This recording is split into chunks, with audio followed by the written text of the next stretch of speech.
Hello friends, good evening, नमस्कार।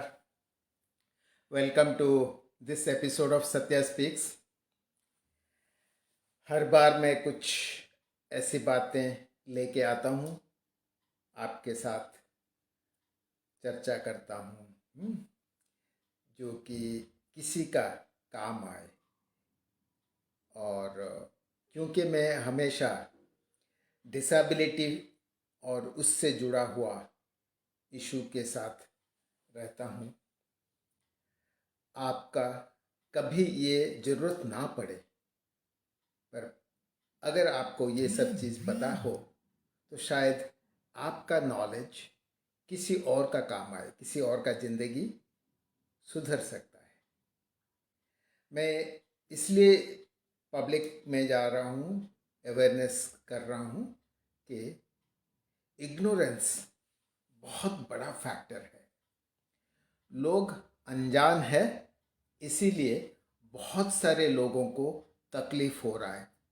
बहुत सारे लोग जिंदगी भर डिसेबिलिटी से जूझते हैं, क्योंकि उनके परिवार, उनके पेरेंट्स, उनके हितैषी उनको इसके बारे में शायद पता नहीं था कि सही समय पे इलाज करने से जिंदगी भर जूझना ना पड़ता, जिंदगी भर तकलीफ झेलना ना पड़ता।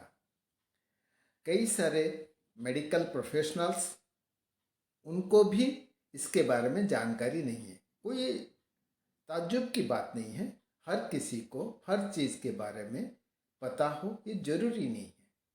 जो चीज़ एक साइकोलॉजिस्ट को पता होना चाहिए, कोई एक सर्जन को भला कैसे पता हो, या कोई पीडियाट्रिशियन भला कोई स्पीच थेरेपी के बारे में जाने, ये जरूरी तो नहीं है। तो आप सही प्रोफेशनल के पास सही समय पे पहुंच के उसका डायग्नोसिस, उसका ट्रीटमेंट अगर नहीं कराए तो ज़िंदगी भर बच्चे सफ़र करते हैं। ये डिसेबिलिटी रिहैबिलिटेशन में इतने सारे अलग अलग क्वालिफाइड प्रोफेशनल का ज़रूरत है, जिनके बारे में शायद आपको पता ना हो। और अगर आपको पता नहीं है तो ये कोई बड़ी बात नहीं है, क्योंकि ये सब प्रोफेशनल अभी जैसे उभर के आ रहे हैं। उनका प्रोफेशन थोड़ा बहुत ऑर्गेनाइज्ड होने लगा है। Rehabilitation council of India, India में जैसे एक स्टैट्यूटरी बॉडी बन गया है, या national trust for autism, mental retardation, cerebral palsy and multiple disability के लिए जो बना है, ऐसे कुछ स्टैट्यूटरी बॉडी और कुछ इम्पॉर्टेंट ट्रेनिंग इंस्टीट्यूट्स ये बनने के बाद हमारा ये रिहैबिलिटेशन प्रोफेशनल धीरे धीरे और भी ऑर्गेनाइज्ड होने लगा है। तो जो डिसेबिलिटी से जूझ रहे हैं उनको जो सर्विस मिलना चाहिए, ग्रेजुअली वो विकसित हो रहा है। धीरे धीरे उसके बारे में सचेतता बढ़ रहा है। और ये तरह तरह के प्रोफेशनल का जो काम है, उनका स्कोप ऑफ प्रैक्टिस है, वो ग्रेजुअली लोग समझने लगे हैं। और बहुत ज़्यादा अवेयरनेस की ज़रूरत है। इतने सारे अलग अलग प्रोफेशनल्स तो है जिनकी ज़रूरत है, पर आज मैं ऐसा किसी के बारे में बात कर रहा हूँ जिसको कोई स्ट्रक्चर्ड प्रोग्राम में, कोई क्वालिफाइड कोई जैसे ट्रेनिंग प्रोग्राम में शामिल नहीं किया है, पर हमने उसको स्टडी किया है, हमने उसके ऊपर रिसर्च किया है, और क्या फ़र्क पड़ता है हमने देखा है। और आपका भी थोड़ा सा कॉमन सेंस अगर इस्तेमाल करते हैं, आप भी मेरे साथ सहमत होंगे। हम आज पीयर फैक्टर की बात कर रहे हैं। पीयर फैक्टर मतलब सीधी बात समझें तो यारी दोस्ती। अपने हम उम्र बच्चों के साथ, हम उम्र लोगों के साथ हम क्या करते हैं? दोस्ती करते हैं, खेलते हैं, मस्ती करते हैं। और उससे हमें क्या फ़र्क पड़ता है कि हम खुश होते हैं। हमारा तकलीफ़ अगर सचमुच है तो भी कुछ देर के लिए भूल जाते हैं। और कई सारी चीज़ें दोस्तों से सीखने को भी मिलता है। अब जो बच्चे हैं जिनको डेवलपमेंटल डिसऑर्डर्स है, ऐसे बच्चों को हमने स्टडी किया है। उनमें बिहेवियरल प्रॉब्लम्स है, मतलब वो हाइपर एक्टिव हो सकते हैं, अति चंचल, या डिसरप्टिव, तोड़ फोड़ करने वाले हो सकते हैं, एग्रेसिव यानी किसी और को चोट भी पहुंचा सकते हैं, या सेल्फ इंजूरियस, खुद को भी चोट पहुंचा सकते हैं, बातचीत उनका डेवलप नहीं हुआ हो, बोल नहीं पा रहे हैं, उनको जो चीज़ चाहिए दूसरों को समझा नहीं पा रहे हैं। ऐसे बच्चों को कोई नॉर्मल स्कूल में लोग आसानी से एक्सेप्ट नहीं करते। स्कूल को पता है, नियम बना है कि उनको स्कूल में एडमिशन देना है।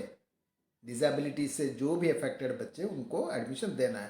पर ज़्यादातर स्कूल में ऐसे बच्चों को डील करने के लिए कोई क्वालिफाइड लोग है ही नहीं, कोई प्रोफेशनल है नहीं, कोई थेरापिस्ट या कोई स्पेशल एजुकेटर, कोई रिहैबिलिटेशन प्रोफेशनल नहीं होते हैं ज़्यादातर स्कूल में। तो करेंगे क्या? वो टाल देते हैं। तो पेरेंट्स परेशान हमारे बच्चे के साथ, तो हम करेंगे तो करें क्या, इसको कहाँ ले जाएं? तो मैं ये कह रहा हूँ, हमने ऐसा एक्सपेरिमेंट किया कि छोटे छोटे बच्चे जो खुद पढ़े लिखे नहीं थे, गरीब परिवार से थे, जिनको वैसे ही गरीबी की वजह से बेसिक न्यूट्रिशन, बेसिक जो केयर उतना अच्छा नहीं मिल रहा था, ऐसे अनऑर्गेनाइज्ड लेबर्स जो है, उनके परिवार के बच्चों को हमने पिकअप किया। छोटे छोटे ग्रुप बनाए और उस ग्रुप में स्पेशल बच्चे जिनको बोलना नहीं आता है, डिलेड स्पीच है, या इंटेलेक्चुअल डिसेबिलिटी है, ऑटिज्म या अटेंशन डेफिसिट डिसऑर्डर है, ऐसे प्रॉब्लम से अफेक्टेड बच्चों को उनमें शामिल करवाया।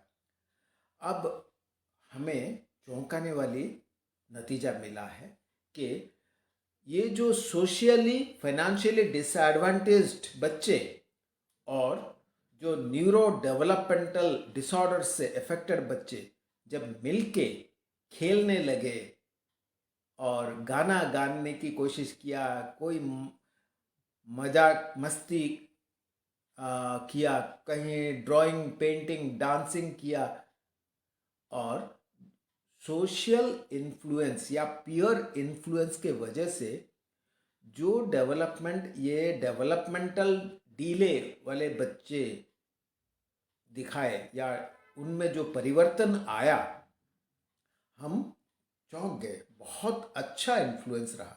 यानी हम क्वालिफाइड प्रोफेशनल जो कि एडल्ट्स है, उनको अक्सर जिम्मेदारी देते हैं कि यही कुछ कर सकते हैं, और हमने ट्राई किया छोटे छोटे बच्चे जो खुद अनपढ़ है, ऐसे बच्चों को हमारा असिस्टेंट बनाया, देखने के लिए क्या असर होता है। असर अच्छा होता है। हमारे ये जो स्पेशल बच्चे वो खुश हुए, अपने दोस्ती से खुश हुए, unstructured play, unstructured unplanned activity से उनको बहुत अच्छा लगा, एंड देयर लर्निंग बहुत पॉजिटिवली अफेक्टेड हुआ। यानी जब पीयर इन्फ्लुएंस होता है, पीयर फैक्टर से बच्चों में एक सकारात्मकता डेवलप हो जाता है, एक पॉजिटिव एटीट्यूड डेवलप हो जाता है, और ऑप्टिमिज्म डेवलप हो जाता है।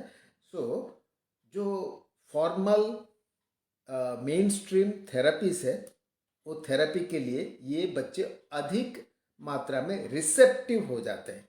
उनका जो सीखने का प्रवृत्ति वो बेहतर हो जाता है। तो पीयर फैक्टर जो है, ये इसको हमने बोला कि ये बहुत बड़ा सपोर्ट सिस्टम है। ये मेन स्ट्रीम थेरेपी का विकल्प नहीं है, पर मेन स्ट्रीम थेरेपी के लिए एक एक फैसिलिटेटर, एक एंजाइम की तरह काम करेगा। ये फैसिलिटेशन से बच्चे, उनका मनोभाव में सकारात्मकता अगर रहता है, पॉजिटिविटी रहता है, तो वो बच्चे ये मेन स्ट्रीम थेरेपी से अधिक फायदा उठाएंगे और उनका प्रोग्नोसिस, उनका विकास, उनका डेवलपमेंट जल्दी होगा। सो अगर पीयर फैक्टर को इस तरह से हमने देखा है, तो ये नहीं कि सिर्फ बच्चों के लिए दोस्तों की ज़रूरत है। दोस्ती तो सबको चाहिए। हम नॉर्मल है या एबनॉर्मल है, हम मेंटली चैलेंज्ड है या फिजिकली चैलेंज्ड है, हम मेंटल हेल्थ से अफेक्टेड है या जस्ट नॉर्मल भी है और जेरियाट्रिक कंडीशन आ गया है, कुछ भी हो, हम उम्र लोगों के साथ मेल जोल बहुत ज़रूरी है। तो इसीलिए हम करते हैं भी है ना, जो पेरेंट्स अपना ऐसा कोई बच्चा है तो वो ऐसे ही दूसरे पेरेंट को ढूंढते हैं कि जिसका ऐसा ही बच्चा हो, तो ताकि एक सर्कल ऑफ सपोर्ट क्रिएट कर सके। मैं ये कहूँगा ये बहुत अच्छी बात है। सर्कल ऑफ सपोर्ट से इमोशनल सपोर्ट मिलता है, मतलब एक पेरेंट दूसरे पेरेंट को थोड़ा सा दिलासा दे सकता है और ये बहुत ज़रूरी है। एक दूसरे को थोड़ा हम मदद करें, पर ये मदद से हमें और भी फायदा होता है कि एक पेरेंट दूसरे पेरेंट को शायद कुछ इंफॉर्मेशन शेयर करेगा, कोई लिंक्स शेयर करेगा, कहाँ पे सर्विसेज अच्छा मिलता है, कहाँ पे अच्छे प्रोफेशनल्स है, इसके बारे में जानकारी भी दे सकता है। ये सब एक सकारात्मक पॉजिटिव सर्कल ऑफ सपोर्ट बनता है। तो पीयर फैक्टर जो है बहुत ज़रूरी है, बहुत इम्पॉर्टेंट है। कोई भी रिहैबिलिटेशन प्रोग्राम में हम एक पेरेंट को सपोर्ट सिस्टम के रूप में इस्तेमाल करते हैं। तो पेरेंट्स एक दूसरे को भी मदद करें और बच्चे एक दूसरे को मदद करें। तो ये फैसिलिटेशन, ये सपोर्ट सिस्टम से हमें जो नतीजा मिला है, बहुत ही खूबसूरत नतीजा हमें मिल चुका है हमारे एक्सपेरिमेंट में। तो आप भी रिप्लिकेट कर सकते हैं। कैसे कर सकते हैं वो आपको देखना है। कहाँ पे आप हैं, कहाँ पे आप अपने बच्चे को दूसरे बच्चों के साथ खेलने के लिए, अनस्ट्रक्चर्ड खेल, एडल्ट विजिलेंस की ज़रूरत है। मतलब आप थोड़ा सा नज़र रखिए बच्चों के ऊपर, पर आप इंटरफेयर मत कीजिए। आप अगर इंटरफेयर करेंगे तो आप बच्चे का मास्टर जी बन जाएंगे। आप सिखाएंगे बच्चे को तो गलत होगा, आप मत सिखाइएगा।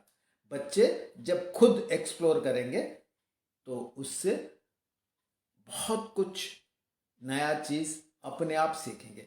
सो बच्चे का विकास बच्चों से प्रभावित अगर होता है, वो एक नेचुरल डेवलपमेंट होता है। एंड कोई भी प्लेग्राउंड, कोई भी पार्क, कोई भी कॉमन स्पेस, कहीं पे भी ये पीयर इन्फ्लुएंस को हम एक्सपेरिमेंट कर सकते हैं।